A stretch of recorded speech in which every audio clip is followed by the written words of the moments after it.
semuanya, jumpa lagi dengan kami mahasiswi Kriminologi Universitas Budi Luhur di Podcast Kriminologi.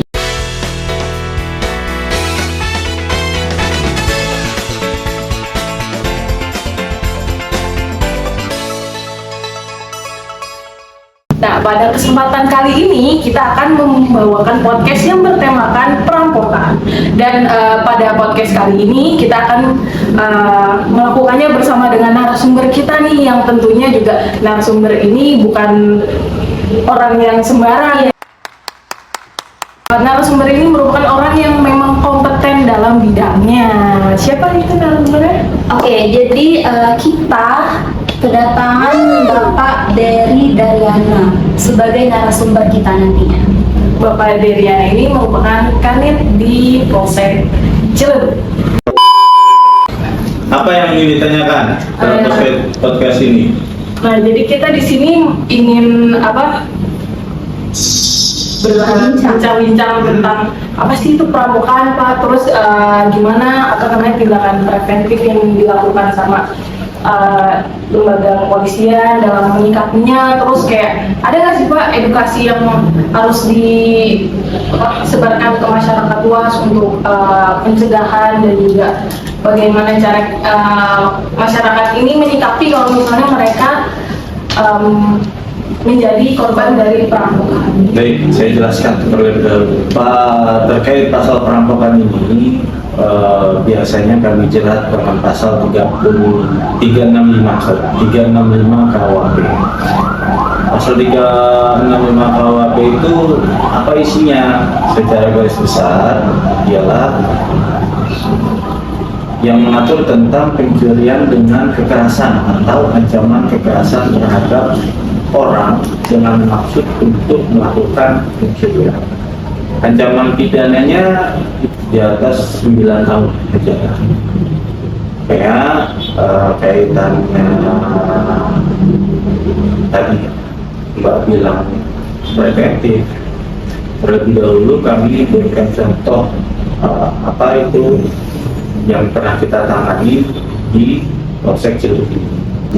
Di tanggal 23 Agustus 2023 ini ada kejadian perampokan di Komplek Cibaru, dan alhamdulillah waktu yang kami lakukan untuk pengungkapan itu kurang lebih di 3 minggu setelah kejadian tersebut. Yang berhasil kami amankan itu ada sekitar kurang lebih ada 4 orang itu menggunakan senjata api berikut golok. Terus kemudian pegawainya sempat disekap oleh pelaku dan tak ya kali ya kami mengungkapkan tersebut kami bisa untuk investigasinya tuh membutuhkan waktu karena apa tuh, Pak, faktornya? Karena kan membutuhkan waktu lama sampai 3 minggu ya. Itu faktor yang bikin sampai selama pengungkapannya itu membutuhkan waktu 3 minggu itu apa sih? Atau ada kendala kayak misalnya nih si pelakunya itu kabur, menghilangkan jejak atau apa gitu? Ya, salah satunya itu. Yang pertama, kami tidak mengetahui siapa yang melakukan. Kemudian hasil identifikasi kami, si pelaku tidak meninggalkan jejak identik berupa sidik jari ataupun yang lain-lain. Terus kemudian dari CCTV kami juga tidak menerima atau tidak mendapatkan CCTV yang jelasnya seperti apa. Muka si pelaku ini ditutupi oleh masker, sehingga kami tidak bisa langsung mendeteksi terkait ke pelaku tersebut. Terus kalau misalnya untuk langkah pencegahan ada nggak sih, Pak? Kalau untuk pencegahan, yang pertama kecepatan melaporkan. Kecepatan melaporkan itu jadi poin pertama dan utama kita melakukan pengungkapan kasus. Terus kemudian yang kedua, kami perlu didukung juga oleh setiap masyarakat terkait apa sih namanya, kayak CCTV yang ada di rumah warga tersebut atau di toko tersebut, itu juga sangat membantu kami dalam kaitan pengungkapan. Faktor yang paling penting adalah kalau menurut saya kecepatan dan tidak dirubah TKP-nya, artinya tidak rusak TKP-nya, itu salah satu faktor utama yang harus diketahui oleh masyarakat, semua unsur terkait kejadian. Lalu misalnya dari pihak kepolisian atas perampokan ini ada nggak sih Pak himbauan kepada masyarakat itu berhati-hati atau seperti misalnya memberikan sosialisasi atau apa gitu Pak untuk pencegahannya? Kalau untuk pencegahan itu tadi, sebagaimana yang saya katakan, percepatan pelaporan yang paling penting, yang paling utama dan tidak membutuhkan modal itu adalah setiap masyarakat itu punya nomor telepon kepolisian terdekat atau nomor telepon call center kepolisian. Itu yang paling pertama dan terus kemudian yang kedua, si masyarakat tersebut sendiri harus memiliki, ya tadi saya bilang, alat-alat faktor pencegahan sehingga kami bisa membantu dalam pengungkapan. Kalau menurut saya seperti itu ya, kayak di masyarakat sendiri punya CCTV itu sangat-sangat membantu sekali. Atau tadi saya bilang himbauan kami adalah menghubungi pihak kepolisian seperti itu sehingga dapat mengungkapkan. Kalau seumpama bagaimana supaya kami, apa yang kami lakukan untuk untuk mencegah hal tersebut, kami sudah sangat berupaya sekali di pihak kepolisian ini melakukan patroli itu di jam-jam rawan, jam-jam orang tidur. Kemudian kami melakukan patroli itu sudah bukan sering, tapi menjadi suatu hal yang wajib dan rutin yang kami lakukan. Kan korban ini mendapatkan kerugian ya Pak dari perampokan? Iya betul, senilai 21 juta. Terus ada nggak sih Pak kayak hak kompensasi yang didapatkan korban atas? Kaitan sama kerugian material itu bukan di bidang kami. Kami hanyalah di bidang kepolisian ini terkait pengungkapan kasus dan melakukan proses untuk menjerat pelaku kejahatan. Terkait ganti rugi materi itu bukan di bidang kepolisian. Oh iya Pak, terus ada nggak sih kayak tipologi atau enggak kayak sebuah kondisi gitu yang dapat memicu terjadinya perampokan gitu? Yang pertama, yang pernah kami ungkap dan pernah kami tanyakan kepada pelaku, aspek terbesar kenapa dia ingin melakukan perampokan tersebut, yang pertama adalah kebutuhan ekonomi dari si perampok tersebut. Artinya dia berkurang ekonomi sehingga dia menjadi mata pencaharian sebagai perampok. Perlu ada diketahui juga, yang kami ungkap ini adalah sindikat perampokan Jabodetabek, bukan hanya di Tangerang saja, tetapi dia melakukan juga di Bekasi, kemudian dia melakukan juga di Jakarta Timur, dia melakukan juga di Tangerang Kabupaten. Nah, kami tanyakan kenapa dia melakukan pencurian. Yang pertama itu karena faktor ekonomi. Yang kedua adalah kesempatan. Nah, kalau Adi boleh lihat TKP di Cipadu itu kalau boleh dibilang sepi, ditambah lagi situasi keadaannya itu tidak ramai orang, dan kirinya juga kalau boleh dibilang tanah kosong. Jadi karena niatnya ada, kemudian diiringi dengan kesempatan ini juga ada, akhirnya terjadilah kejahatan. Kalau misalnya sindikat berarti dia terorganisir juga ya Pak ya? Bahasanya beda. Kalau sindikat itu dia melakukan kejahatan lebih dari satu orang. Kemudian dia melakukan ini sudah berkali-kali ya. Kalau terorganisir itu ada bosnya, kemudian terstruktur siapa. Kalau untuk kelompok ini mereka adalah sindikat tapi tidak terorganisir, jadi harus dibedakan apa itu terorganisir, apa itu sindikat. Jadi memang mereka itu sekelompok individu yang memiliki motif yang sama gitu. Ya, bagus. Mereka bekerja sama. Ya. Terus kan tadi katanya kalau perampokan ini terjadi di tempat yang sepi, Pak. Tapi pernah nggak sih Bapak menangani kasus perampokan tapi terjadinya tuh di tempat yang ramai gitu, Pak? Sampai detik ini di Polsek Ciledug saya menjabat kurang lebih 9 bulan. Ya kalau untuk di tempat ramai tidak pernah ada kejadian seperti itu. Biasanya ya itu tadi saya bilang, untuk kejadian di Cipadu ini, perampokan di Alfamart ini, dia mencari momen yang sepi, kemudian diiringi atau dibarengi dengan pada saat mau tutup.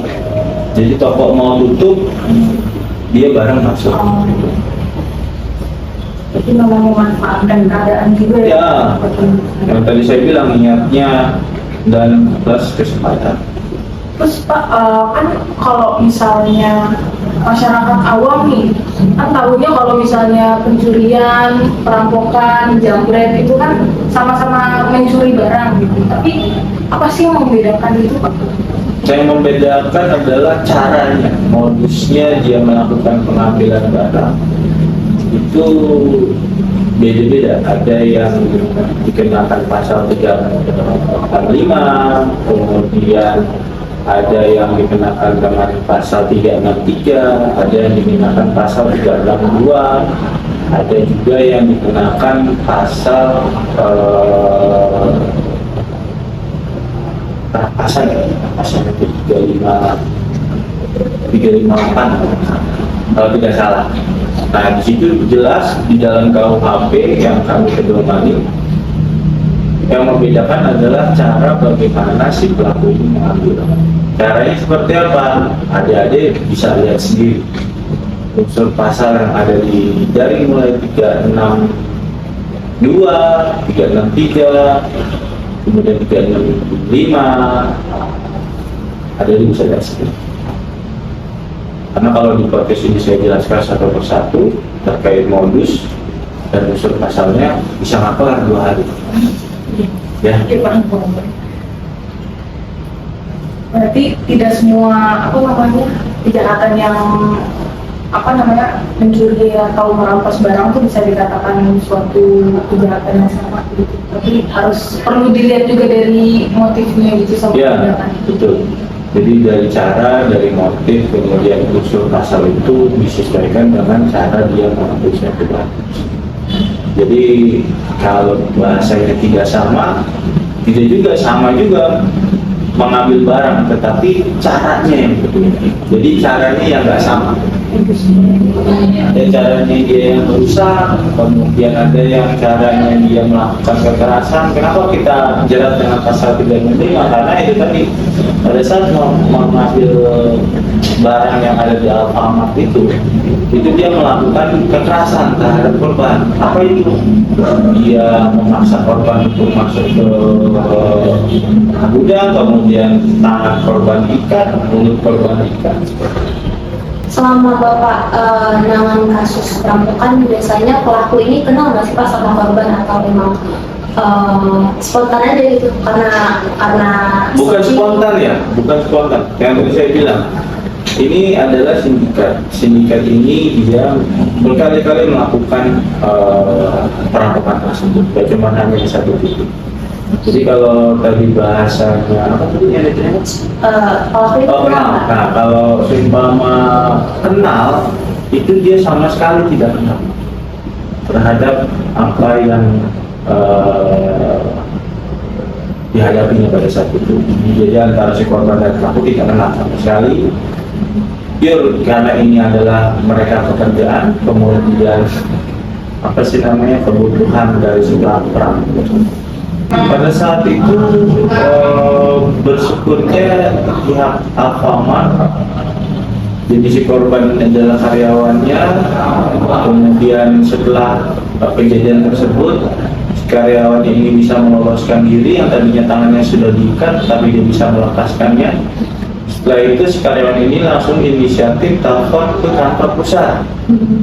Setelah itu dari kantor pusat langsung menghubungi kami. Jadinya pada saat kejadian itu masyarakat di sana itu tidak mengetahui bahwa ada korban yang diikat di dalam Alfamart tersebut, kemudian ada kejadian perampokan tersebut.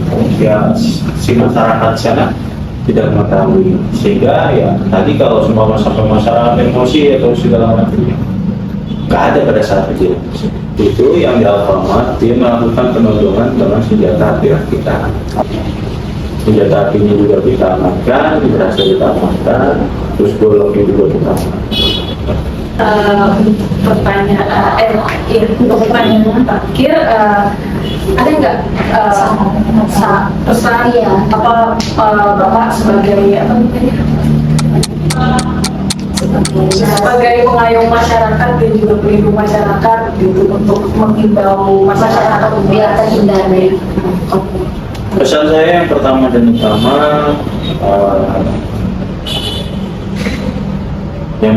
utama, adalah selalu meminta kepada Tuhan Maha Pencipta terkait sama keselamatan. Allah yang satu. Itu yang paling pertama dan utama. Kemudian yang kedua terkait apabila ada kejadian, sebaiknya masyarakat itu harus cepat untuk menghubungi pihak kepolisian terdekat. Kemudian yang kedua, hindari jam-jam rawan tadi. Apabila ada jam rawan, kalau bisa untuk yang ada di rumahnya tutup pintunya, terus apa sih namanya dilengkapi alat-alat keamanan. Yang keempat, apabila mampu, sekali lagi apabila mampu, masyarakat ini wajib melengkapi rumahnya atau tempat-tempat yang ditinggalinya dengan sistem keamanan. Entah itu berupa gembok yang bagus, terus CCTV, terus ya macam-macam. Yang kelima, peran aktif masyarakat terkait pengamanan yang dilakukan di wilayahnya itu juga kami butuhkan. Artinya terkait urusan keamanan memang di bidang kepolisian, tetapi tanpa bantuan dari masyarakat kami juga tidak akan melakukan pencegahan yang maksimal juga terkait sama kejadian kejahatan. mungkin itu saja Pak pertanyaan untuk podcast kali ini. Terima kasih banyak karena Bapak udah bersedia menjawab pertanyaan kami dan menjadi narasumber dari podcast kami. Terima kasih dan sampai jumpa.